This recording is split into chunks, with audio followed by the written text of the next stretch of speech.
தந்தை மகன் தூய் ஆவியாரின் பெயராலே. ஆண்டவருடைய தூதர் மரியாவுக்கு தூதுரைத்தான். மரியா தூய ஆவியாரால் கருத்தரித்தார். அருள் நிறைந்த மரியே வாழ்க, ஆண்டவர் உம்முடனே, பெண்களுள் ஆசி பெற்றவர் நீரே, உம்முடைய திருவயிற்றின் கனியாகிய இயேசுவும் ஆசி பெற்றவரே.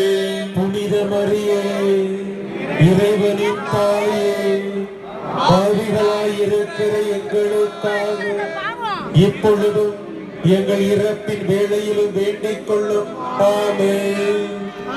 இது ஆண்டவருடைய அடிமை, உமது சொற்படியே எனக்கு நிகழட்டும். அருள் நிறைந்த மரியே வாழ்க, ஆண்டவர் உம்முடனே, பெண்களுள் ஆசி பெற்றவர் நீரே, உம்முடைய